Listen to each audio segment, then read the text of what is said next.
Okay, so here's part 2 of day 2. This is talking about amplitude and period.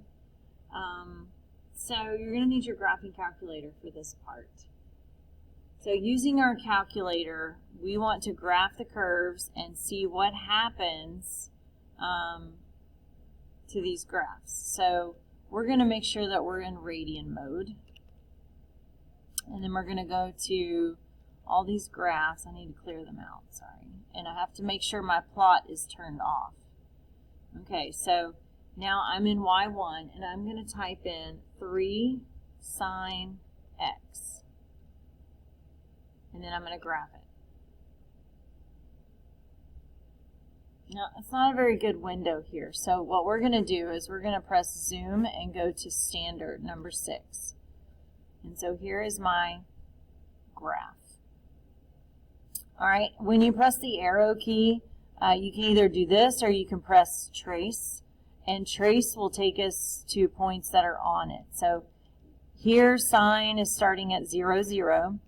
If I go to my maximum, it looks like it's right around 3. If I go to, there's another 0. If I go to my minimum, it looks like it's around -3.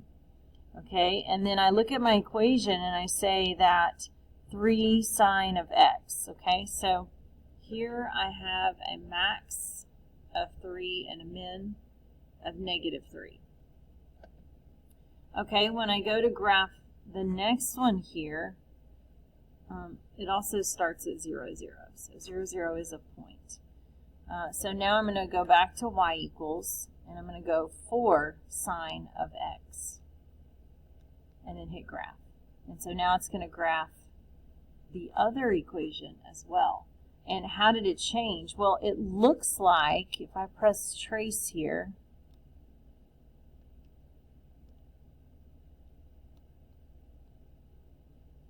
okay, I had to press the arrow key to go down to the other function.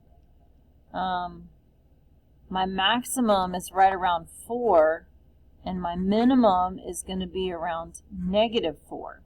All right, so I still have it at 0, 0, and my max is going to be at 4. My minimum is going to be at -4. Okay, so those are my two signs. So what do you think this number right here does for these functions? Well, if I look at my regular sine function, let's just say it's just sine of x. Okay, and I hit graph. There's my sine of x. So I still cross that 0, 0, and my maximum is 1, my minimum is -1. So this number right here in front of this sine is what affects our amplitude. Our amplitude. And our amplitude is defined as the maximum height of the wave from the midline. Okay, so our midline is basically what keeps our graph symmetric. When the sine function right here, let me go back and clear these out. Notice our sine function oscillates. That means it goes back and forth and it goes around. It's almost like it's winding around this x-axis. Well, this x-axis is what's called our midline. And so no matter what our height of this wave is, the midline is always symmetric against the maximum and the minimum. Okay, so the midline is always symmetric with the maximum and the minimum. All right, so now let's look at cosine here. So we're going to clear all these out. I'm going to go ahead and put my regular cosine of x, and I'm going to graph that. Cosine looks kind of like sine, it's just kind of shifted over. But remember, with cosine, we start at our max, we go to 0, minimum, 0, and maximum. And if I go in to y equals again, and I change that to a 5 cosine of x, and then graph it, notice I have the same intercepts, the zeros, but my amplitude is higher. So the max, instead of being 1, is now 5. And the minimum, instead of being -1, is now -5. So my max is 5 and my minimum is -5. And I start at my max. Okay, so what will happen here for 2 cosine of x? Well, then my max will be 2 and my minimum will be -2. Okay, so again, amplitude is defined as the maximum height of the wave from the midline. And the midline is the line that's right in the middle of those two. So I can actually find the midline by adding the 2 max and min. So if I take the max plus the min and divide it by 2, I will get the midline. Okay. Because amplitude is a maximum, it can only be positive. Therefore, we want just the absolute value of A. So even if there was a -2 sine of x, the amplitude is just the 2, not the negative. The negative is going to make it a reflection over the x-axis. Okay, so what happens when we do have a negative? Okay, so I'm going to go back to y equals. I'm going to clear all this out. Okay, and I'm going to graph y equals 3 sine of x and y equals -3 sine of x. 3 sine x, -3 sine of x. Oops, I got too many. Okay, and then I graph. So it's graphing the first one. Okay, and now it's going to graph negative. So what happened there? Well, it was just a reflection over the x-axis.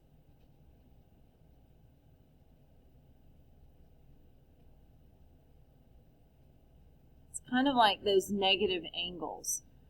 So remember we talked about, well, if my angle's 30 degrees, the -30 is just a reflection over the x-axis. And that's what you're going to discover in all of these, that when you have this negative in front, it is just a reflection over the x-axis. Okay. All right, so the next thing we want to look at is frequency and period. So FYI, there's a couple of these that we can work through. Graphing 2 sine of x. Let's just do one of these together, then the other one you can work on yourself. Okay, so my rhythm, if it's a sine function, my rhythm is going to start with a 0, a max, a 0, a min, and a 0. I'm going to start at 0, 0. So I can go ahead and put my point there at 0, 0. My maximum, remember my max is going to be my amplitude. So my amplitude is 2. So my max will occur at, what do we say it was, pi over 2. That's when it occurs on the regular one. And it will go all the way to 2. Okay. Then at pi, we're at 0 again. Okay, and then at my next major point, which is my minimum, it's going to be at -2. So at 3 pi over 2 and -2, that's going to be my minimum, my amplitude. And then I'll be back at 0 at 2 pi. So my zeros are 0, 0. Then I have pi and 0. Then I have 2 pi and 0. Okay, and so my graph is going to look like this. Now I don't have to graph all of those little points in there. As long as I have my critical points, I can graph this function. I'm going to end at 2 pi and 0. Okay, so the only thing that changed there was that the amplitude made my height different. Why did I put 3? Sorry about that. So that's just going to change the minimum and the maximum. Okay. Frequency and period. Okay, frequency is defined as the number of cycles that occur per unit of distance or time. It's what's changing in the equations above. So this right here represents my frequency. All right, so let's go back to y equals, clear these out, and we're going to put the sine of 2x. Before I do that, I want to put regular sine. So let's just do the sine of x, and then we're going to do the sine of 2x. That way we can see how it's changing. So the first one that graphs here is going to be the sine of x, our parent function. The second one is the sine of 2x. Now, that looks kind of crazy because it's like increasing in frequency is what it's called. And basically, this 2 says that there are 2 revolutions per that one same unit of time. So it's going to be twice as frequent from 0 to 2 pi. So if I go right here and I clear out my sine, then I go to graph it, and notice it's more waves. Okay, that's the frequency. So it should occur like 2 revolutions from 0 to 2 pi. So whereas from here to here was 1 revolution, now we've got 2 cycles that are occurring from 0 to 2 pi.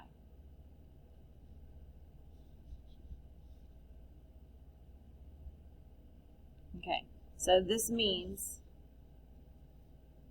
2 cycles from 0 to 2 pi.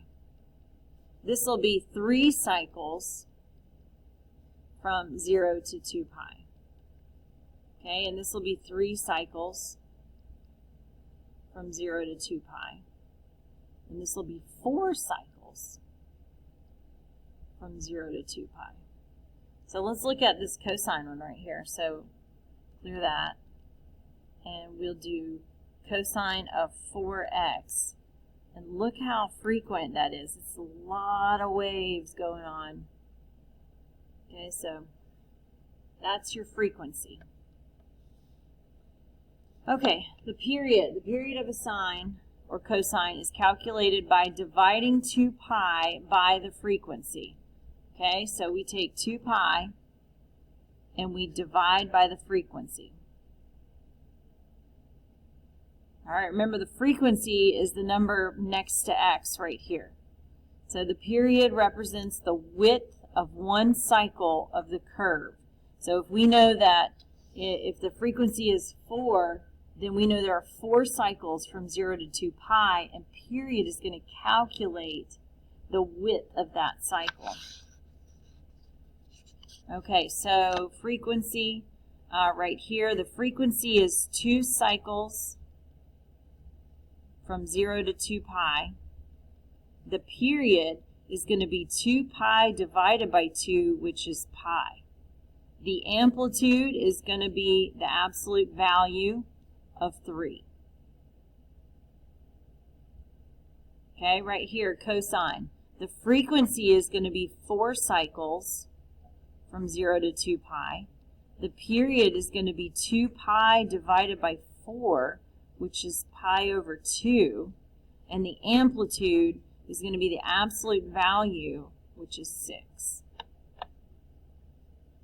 Okay, this last one here, the frequency is going to be 1/2 cycle between 0 and 2 pi. Okay, the period is going to be 2 pi divided by 1/2, which I then flip it and multiply, which is actually 4 pi. So this is going to be wider right here. It's almost like a horizontal stretch. Okay, the amplitude is the absolute value of 4, which is 4. Okay, so that is going to be your frequency and your period. Okay, so then we have a practice here, and I'm going to let you guys work on those.